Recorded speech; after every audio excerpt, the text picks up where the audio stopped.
spredaj, ko je 7. razred, pa nekateri tudi v cerkvi, a ste opazili, da je mašni plašč malo drugačne barve, kot je bilo dvakrat. Prva pa druga adventna nedelja.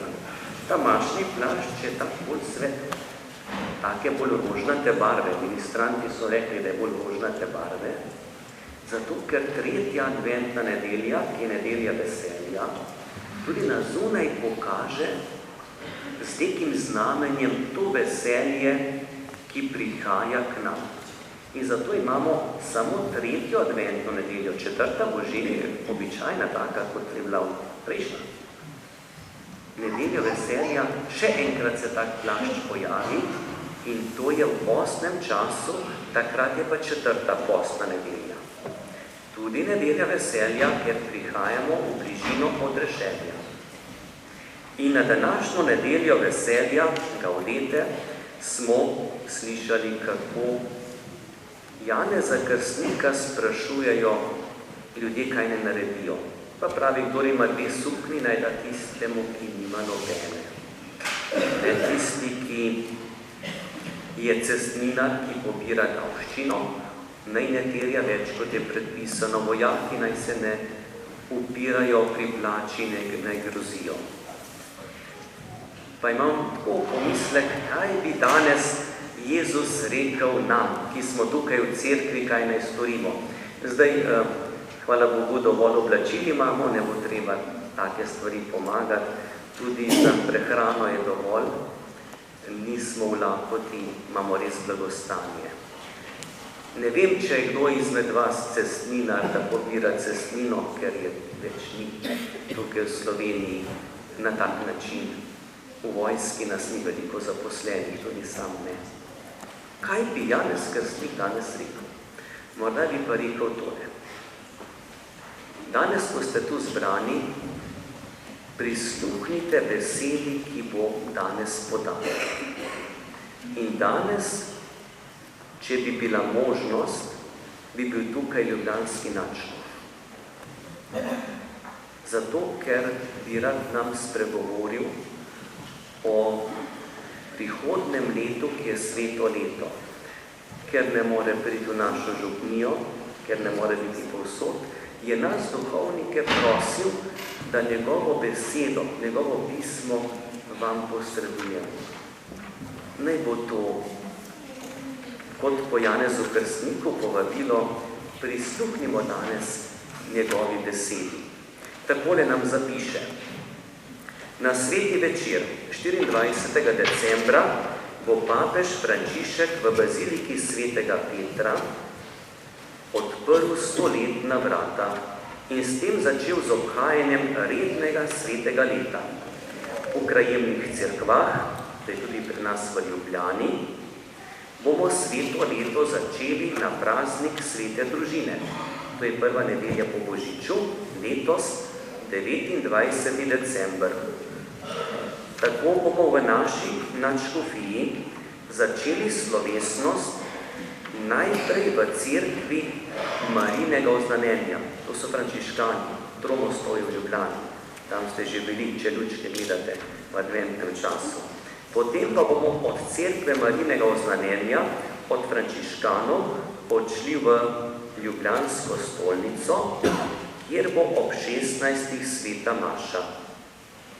V celotnem svetem letu pa bo mogoče poromati še v druge 100-letne cerkve. To je bazilika Marije Pomagaj na Brezjah, tudi bazilika v Stični, nam pa najbližje Marija Pomočnica. A veste, kje je to? Rakovnik. Marija Pomočnica na Rakovniku, tudi 100-letna cerkev. V to sveto leto, v katerega vstopamo kot v redno sveto leto, ga obhajamo na vsakih 25 let. Papež Frančišek je vodilno misel tega leta izbral romarji upanja. Vsi upajo. V srcu vsakega človeka je shranjeno upanje kot želja in pričakovanje dobrega, kljub temu, da ne ve, kaj bo prinesel jutrišnji dan. nepredvidljivost prihodnosti, pa vendar se poraja včasih nasprotujoča se občutja, od zaupanja do strahu, od vedrine do potrtosti, od gotovosti do dvoma. Naj bo jubilej za vse priložnost, da se poživi upanje. In Božja beseda nam pri tem pomaga in tudi daje razloge. Sveto leto je starodavna ustanova. Svoje korenine ima že v Stari zavezi. V 3. Mojzesovi knjigi piše: 10. dan 7. meseca naj bo spravni dan. Zatrobi na rog kot naznanilo. Po vsej deželi dajte trobiti. Posvetite sveto leto. Razglasite osvoboditev njenim prebivalcem. To naj vam bo jubilej. Vsakdo naj se vrne k svoji lastnini, vsak k svoji rodbini. Tako je zapisano že v Stari zavezi. Takšen rok je za nas pismo papeža Frančiška, s katerim je razglasil sveto leto. Naslov je dal: Upanje ne osramoti. Povabilo na podupanje je romanje upanja, namenjeno vsem nam, vsem kristjanom, po nas pa tudi vsem ljudem dobre volje. Romanje upanje namreč najprej nas vabi k osebnem romanju. Kristus in njegov evangelij naj najde mesto v našem življenju. Na osebnem romanju se odprimo Božji besedi, Svetemu pismu in tudi zakramentom, ki nam jih daje Bog. To romanje v oaze duhovnosti, kjer se okrepčamo na poti vere, da se ožejamo pri studencih upanja. Papež Frančišek nas v svojem pismu vabi, da bi pridobili popolne odpustke. Popolni odpustek namreč pomeni poseben Božji dar usmiljenja, ki ga prejmemo, ko se posebej v edinosti z Jezusom, v zakramentu spovedi in Evharistije združimo v edinosti cerkve, pa tudi med seboj, med bratmi in sestrami. Naše romanje upanja naj ne ostane samo zgolj neki notranjosti ali zasebnosti življenja. Jezus namreč vabi svoje učence, tudi nas, naj pridejo k njemu, da jih potem pošle. Kam jih pošle? Pošle jih po vsem svetu. Zato Jezus naroča: pojdite po vsem svetu in oznanjujte evangelij vsemu stvarstvu. Tukaj bi dodal v pismu: v šoli, kjer so vaši sošolci, pa sošolke, tam, kjer vi delate, v tistem kraju, kjer živite. Zato vas prosim, da vsi kristjani izpolnjujemo to Jezusovo besedo na tem romanju upanja.